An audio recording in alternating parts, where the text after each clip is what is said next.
Halo semuanya. Nah, kali ini kita lagi berada di segmen podcast Bistip, Bincang Inspiratif.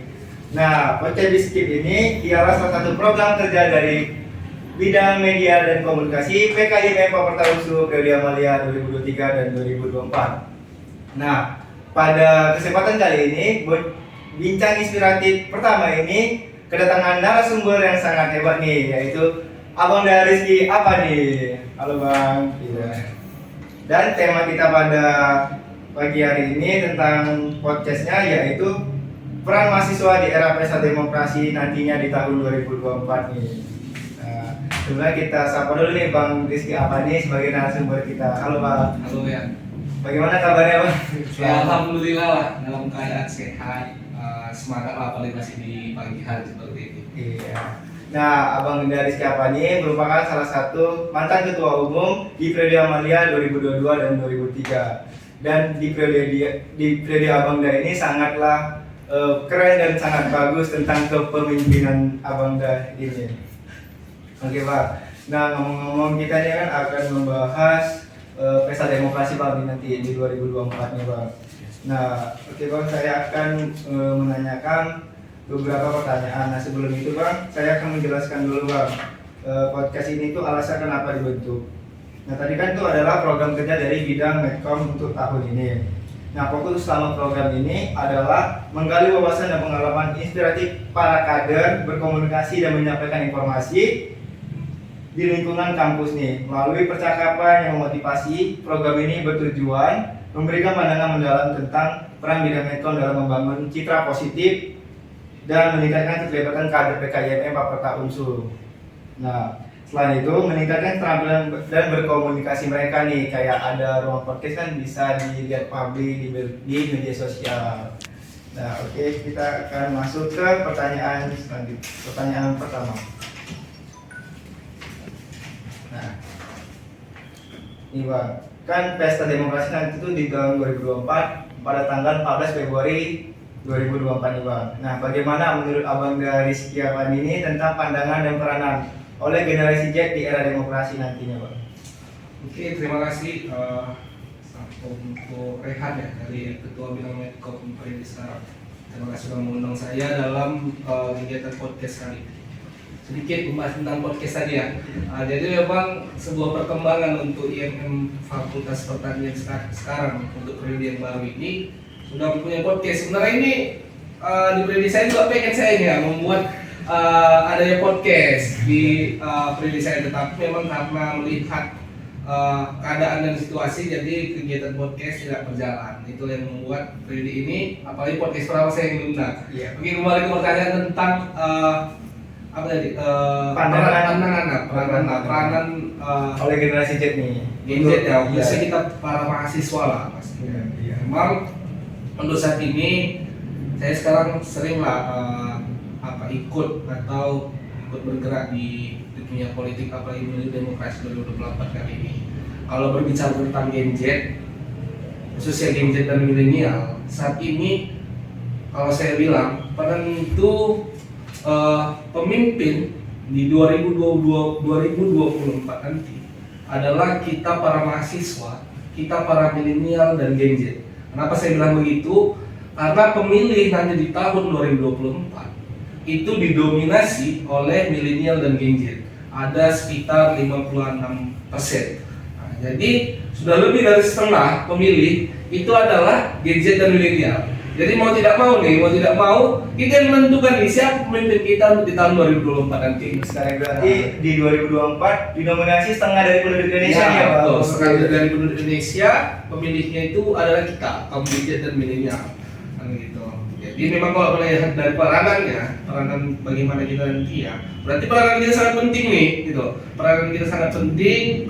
Kita yang menentukan presiden, terus anggota-anggota legislatif, baik itu DPR RI sampai DPRD kabupaten, itu kita yang menentukan para Gen Z ini. Makanya inilah benar-benar bagaimana kita harus mengetahui apa sih sebenarnya politik itu, apa sih sebenarnya pemimpin seperti apakah yang harus kita pilih. Dari Gen Z inilah yang harus kita godok habis-habisan. Itu sih sebenarnya untuk peranan kita benar-benar berperan nantinya untuk menuju 2024. Nah kalau ngomong gadget berarti nanti di tahun 2024 yang bisa milih itu tahun kelahiran 97 sampai tahun 2006 ya nih Pak? Iya, betul. Nah itu gadget sangat berperan nih karena hampir setengah penduduk Indonesia tuh berada di gadget. Tentukan pilihanmu di tahun 2004 nanti. Betul sekali. Oke. Pertanyaan selanjutnya tadi kan tentang gadget nih Pak. Ini pandangan abang nih cara melihat pemimpin yang sesuai cerita Abangda sendiri lah yang harus kita pilih nanti di tahun 2024. Oke, baik. Ini nggak ada sebut ya, sebut siapa yang harus kita pilih. Tapi memang kalau menurut saya pribadi, kita harus memilih pemimpin yang pertama itu jelas visi misinya. Jelas visi misinya artinya dia memang menyiapkan visi misi itu untuk kepentingan masyarakat, terus sampai situ untuk kepentingan yang pastinya para anak muda yang sekarang memang apa fokus yang harus kita lakukan untuk anak muda tersebut? Gitu. Apa fokusnya? Gerakan-gerakan apa yang memang harus membangun para anak muda?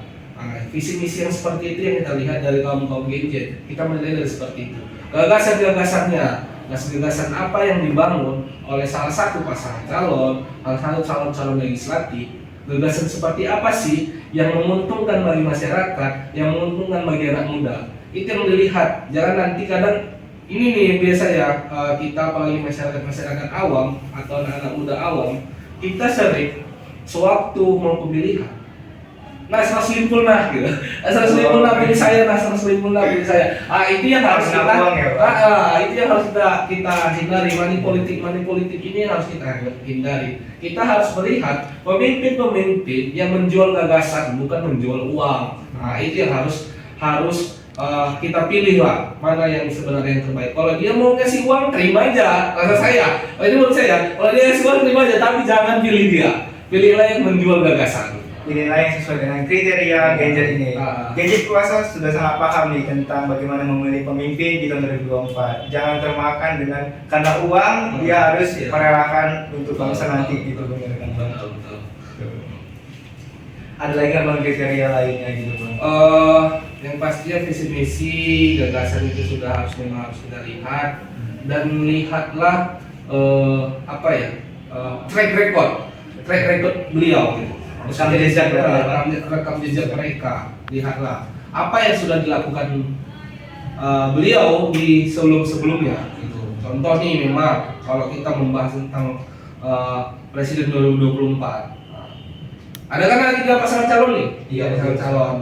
Lihat rekam jejaknya ketiga pasangan calon ini. Maksudnya lihat prestasi-prestasi yang sudah pernah mereka jalani gitu. Bangsa Indonesia. Iya. Sekarang nih ada di presiden, ada di capres ini, capres maupun cawapres. Di situ juga ada anak muda. Terus di situ juga banyak orang-orang berpengalaman di dalamnya. Kan baik itu pasangan nomor 1, nomor 2 dan nomor 3. Itu harus dilihat track recordnya, rekam jejaknya seperti apa. Itu yang harus kalian nilai. Bagaimana kalau menurut saya sendiri, kita sebagai generasi Z, para milenial, kita harus melihat keuntungan apa yang didapatkan dari gagasan-gagasan mereka. Itu sih. Oke, terima kasih. Berarti kita harus melihat track recordnya, rekam jejaknya, karena itu sangat harus melihat dari rekam jejaknya tadi itu bisa melihat tuh bagaimana untuk dia bisa memimpin bangsa ini. Benar sekali. Cuman kita akan pertanyaan selanjutnya, bagaimana nih menurut Abang Gadis Kapani cara memilah-milih berita agar mahasiswa maupun masyarakat umum nih pengguna media sosial tidak termakan berita hoax atau lagi atau menjatuhkan sesama pasangan calon tersebut. Oke, baik. Jadi untuk perihal berita hoax nih ya, memang yang sering jadi korban itu yang pertama itu mak-mak. Iya, yang berita hoax ini yang paling sering itu terkena berita hoax itu mak-mak dan umur 17 tahun nih saya. Anak-anak SMA yang baru-baru pemula baru pertama kali memilih, itu biasanya sering terkena berita hoax. Kita lihat memang di Instagram, di TikTok, bahkan di YouTube sendiri, bahkan sekarang sudah mulai berada di televisi. Banyak berita-berita hoax lagi disebar oleh para buzzer, berita hoax. Itulah yang membuat kita harus benar-benar melihat mana sih berita yang benar dan berita yang salah. Caranya itu kita lihat dari sumbernya dulu, gitu loh. Sumber beritanya dari mana, gitu loh. Sumber beritanya dari mana. Terus kita cross check lagi berita itu, kita cross check apakah itu benar-benar berita benar atau tidak. Contoh nih, kadang di luar itu apa ya dibilang banyak berita-berita memang khusus yang untuk di capres tahun ini memang banyak berita hoax yang benar-benar bawa agama, bahkan Iya benar sekali. bawa agama itu yang memang harusnya kita hindari. Apalagi kita ini sekarang dari Ikatan Mahasiswa Muhammadiyah itu membawa nama Islam, kita sebenarnya membawa nama agama gitu loh. Kita jangan sampai kita termakan dengan berita-berita hoax seperti itu gitu loh. Karena berita hoax tentang agama inilah yang paling Bisa memecah belah bangsa. ini bisa memecah belah bangsa. Itu yang harus kita hindari. Itu sih sebenarnya. Kita lihat sumbernya, terus kita cross check lagi ke dalam seperti apa. Jangan cuma percaya, karena sekarang di TikTok, di IG banyak video apa namanya, terputus ya 1 menit video sepenggal. Nah ini yang harus jangan sampai percaya dengan video sepenggal. Contoh nih, ini sebenarnya beliau ini berbicara selama 1 jam, tetapi kita melihat hanya 1 menit. Ada potongan yang sedikit kata-katanya itu ya Bang. Iya betul. Nah, itu yang harus kita lihat lagi. Sumber jelasnya dulu kita lihat dari mana. Itu sih sebenarnya untuk menjaga kita supaya tidak cepat percaya dengan berita hoax. Berarti mahasiswa ini jangan misalnya kalau main TikTok itu jangan langsung percaya nih Bang. Sama kayak tadi video sepenggal. Jadi harus lihat lagi nih, misalnya mau mengecek kebenaran berarti lihat dari YouTube yang itu videonya sangat full gitu. Tanpa adanya potongan sepenggal yang bisa membuat ranah negatif kadang bisa gitu. Oke, kita akan tanya selanjutnya,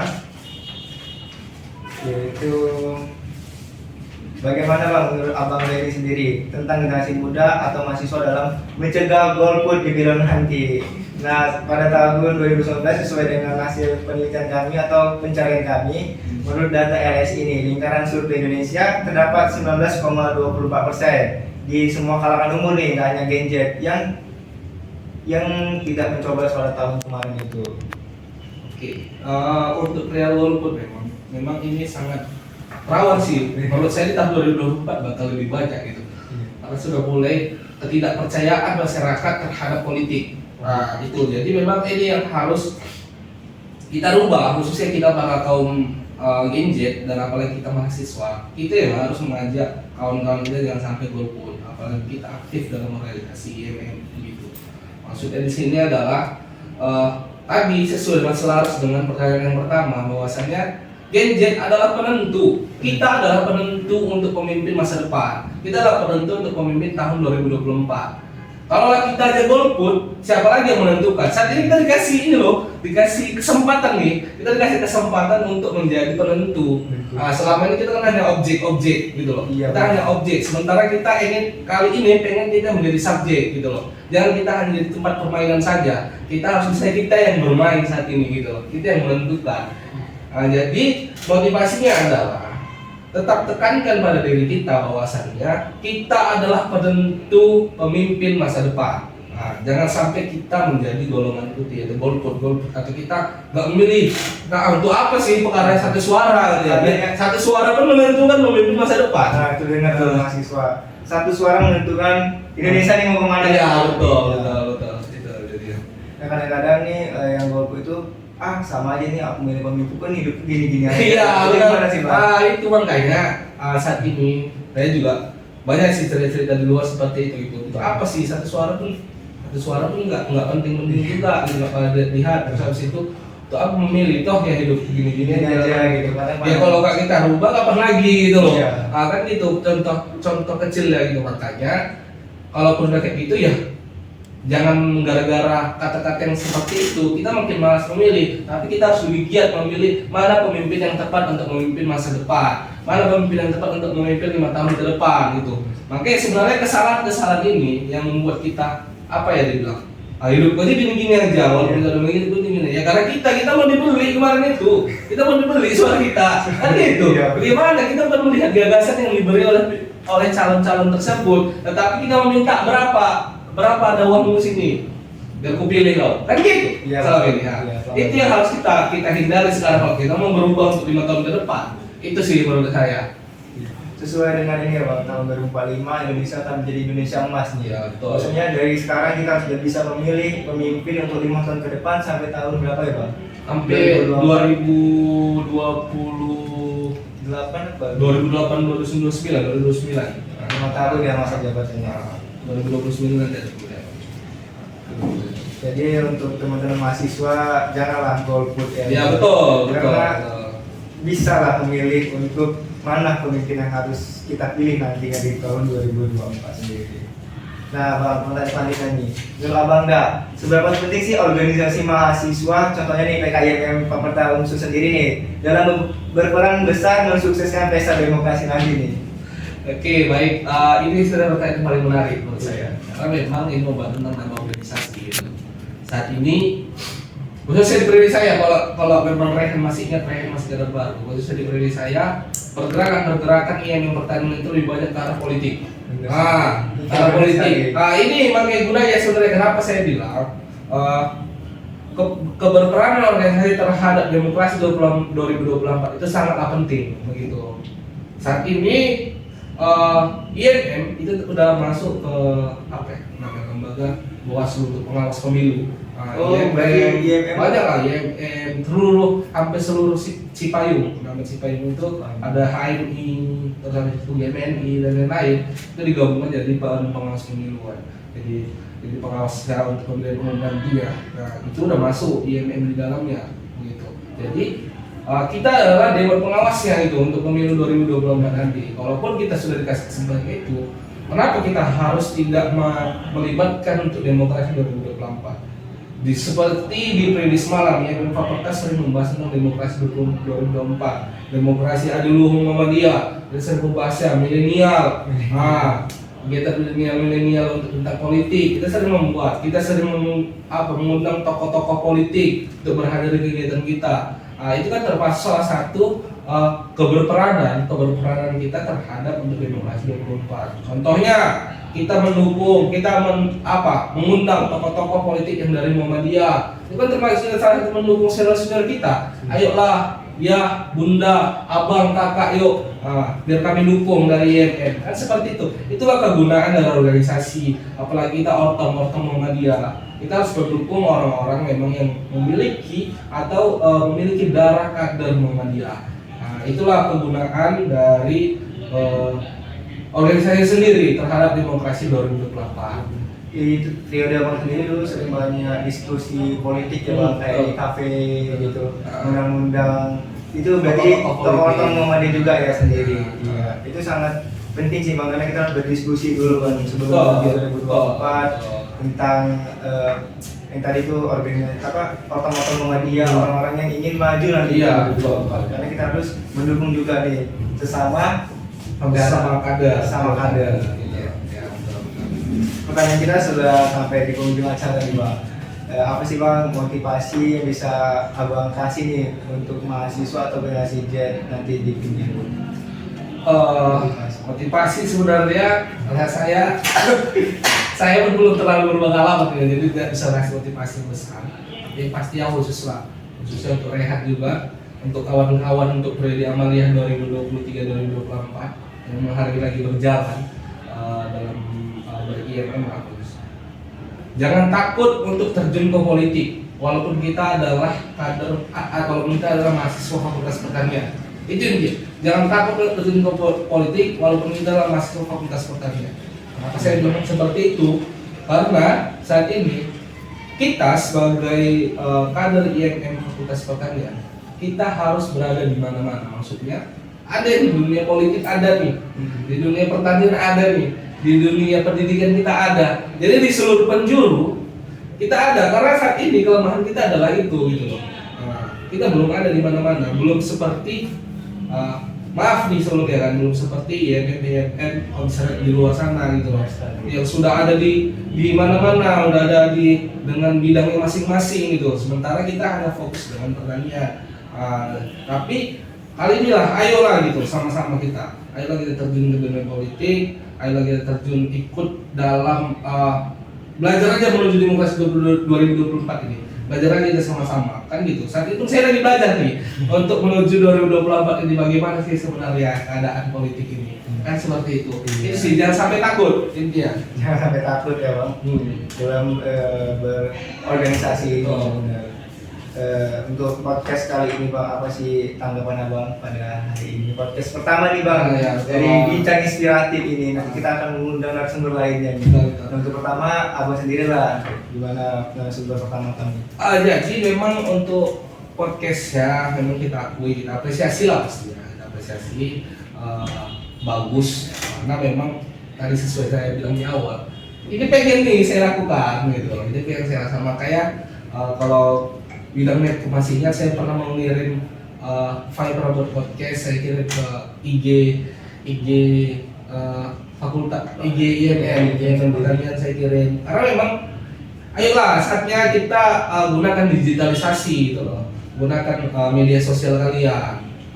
IMM lah khususnya media sosial IMM ini digunakan dengan sebaik mungkin gitu loh. Dan ini memang sebuah peningkatan lah dari periode sebelumnya ke periode sekarang sudah ada podcast, sudah memanfaatkan manfaat digitalisasi.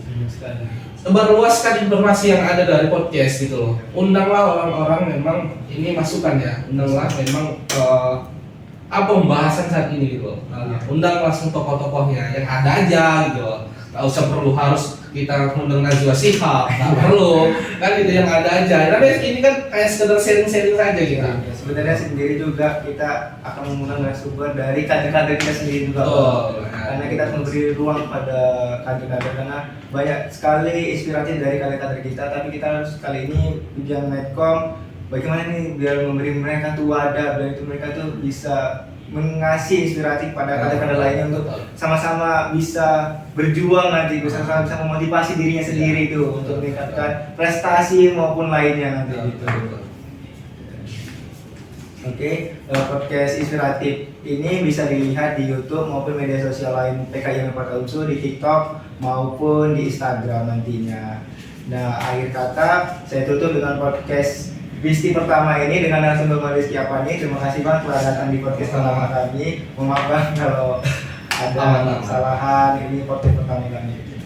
Kita tutup dengan billahi bisabil haq, fastabiqul khairat. Wassalamualaikum warahmatullahi wabarakatuh. Waalaikumsalam. Kita satu kata dulu bang. IMM Jaya, IMM Jaya, IMM Jaya, Jaya, Jaya. Terima kasih.